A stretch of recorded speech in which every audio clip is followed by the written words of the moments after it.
Hi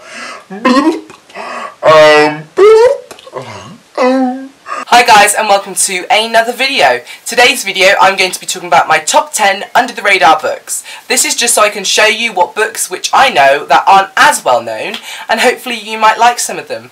I've got a wide range of genres in this discussion video, so let's get started. Number 1, I'm going to be talking about Changeling by Philippa Gregory. This is a historical fiction book set for YA teens. Now, I absolutely love this book. It was kind of like a mystery crime solving book. It's really good because it actually feels like there's two stories in this book because there's two different plot twists now, so you've definitely got to check that out. Another book I have is Witchstruck by Victoria Lamb. This is about Meg, who is a witch, but she is living with Queen Elizabeth. Now, this is based in the 1500s, and it is where witches, if found guilty, are burnt alive or killed alive. Now, I love this book, another historical book. It's got some true facts from historical fiction. There is magic involved, so if you love magic and witches, and if you love history, then definitely pick this book up. It's really good. Another book I have is On the Island by Tracy, Gravis. Now, this is a phenomenal book.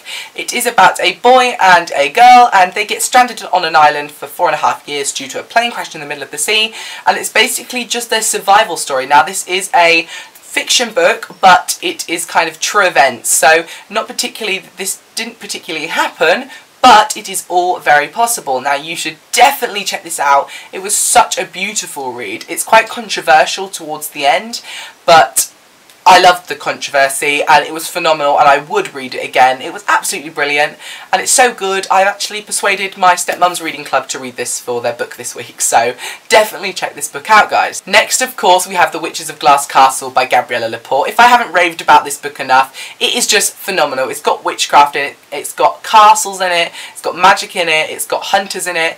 Definitely check this book out. I will leave the link below for the video interview I did for her, so definitely go check that out. Such a good book, guys. A really amazing book. You'd really like it. The next book I have is Absent by Katie Williams. Now, I've just reviewed this book, so I'll also leave that below. I'd really appreciate if you guys had checked it out and commented on the video. But it's about a girl who is a ghost, and she is stuck in the grounds of her school. She's trying to persuade everyone that she did not die via suicide, and that was a rumour spreaded by one of the popular girls. On this quest of hers to prove to the people that she did not die of suicide, she comes across some amazing things that happen to her, and there's a massive twist at the end of this book, so definitely go watch my review for it and definitely read this book. Katie Williams, absolutely perfect book. The next book I have is Misfit by Jon Skovron. Now, this is about a girl who is half demon. She goes to a Catholic school, she has a Catholic father, and on her 16th birthday she comes into her demonic powers. Now, she is being chased by a very, very, very powerful demon who does not like half-breeds because she is half human, half demon, and she has to harness her powers and save her loved ones and fight this demon. So you've got to check this out. It is amazing. So good. There will be a review up for this either Sunday or Monday, so definitely keep an eye out for that. Now, I also have How I Found You by Gabriella Lepore. This is also about magic. I'm not exactly going to tell you what it is, but if you like On the Witches of Glasscastle, you would love this. It's very creepy. It's got demons in it. It's got magic. It's got manor houses, and it's about a girl who is stuck in between all these problems. Teeth by Hannah Moskowitz. Now, this is a really strange book. It is kind of like a modern day twist on Mermaid, but it is a disturbing book, and it's more a book about morals than anything else. It made me think about choices which I've made and choices that I might make in the future. So if you want a kind of disturbing book, one that makes you think and cringe you out a bit, then definitely check this out. I love the cover of it as well. I love the cover, but it is good. It's alright. It is. It's about a boy who moves to this island with his family because his little brother is ill, and the only thing that can make him better is these special fish. Now, he meets this boy who is half fish and half human, and it talks about how he was made and the mysteries that go on within this kind of town. So definitely check this out, guys. You will love it. I have Preston Norton's Blood and Magic, which I got for review, and it is fantastic. It's about a girl called Lila who has always been a little odd. She loves horror movies and her reflection in mirrors, but she doesn't know how different she is until she finds herself one day wielding a power she had no clue she had.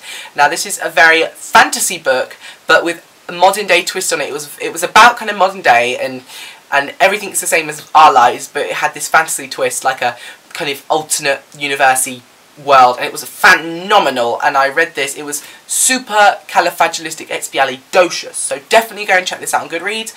It was great. Last, I have Hunting Lyla by Sarah Alderson. Now, this is about a 17-year-old girl called Lyla. She has two secrets. One is that she is in love with her brother's best friend, and two, that she can control things with her mind. Telekinesis. Her mother was killed, and the man they believe that killed her also wields similar powers to Lyla. This is definitely an amazing book. Science fiction / romance. If you love romance, this is heavy with it. And if you love science fiction, this is also heavy with it. It had lots of kind of telekinesis and mind reading and things like that. Lyla finds all these new people with these superpowers, and you've got to check this book out. It was really, really good, and I believe it's the first of a trilogy. And also, weird fact, my last name is Alderson, and my stepmom's name is Sarah, so my stepmom's name is Sarah Alderson, so shout out, because it's not my stepmom, but same name, so really cool, really weird, and a really good book. Thank you guys so much for watching this. Now, leave a comment below if you read any of these books, or if you're interested in reading any of these books. I will leave the links for the Goodreads down below. I will also leave my Twitter link down below, so come and follow me. Please, if you're watching this, give it a like, give it a subscribe. I'd really appreciate it, and I do comment in the comments because I love talking to you guys. So yeah, have an amazing weekend, guys. I know I will, because I'll be talking to everybody and reading. That's my weekend. Let me know what you're going to be doing this weekend as well, guys. I hope you're all well. Please give it a thumbs up and subscribe and comment and everything, and share. Thanks guys so much, and I'll see you tomorrow.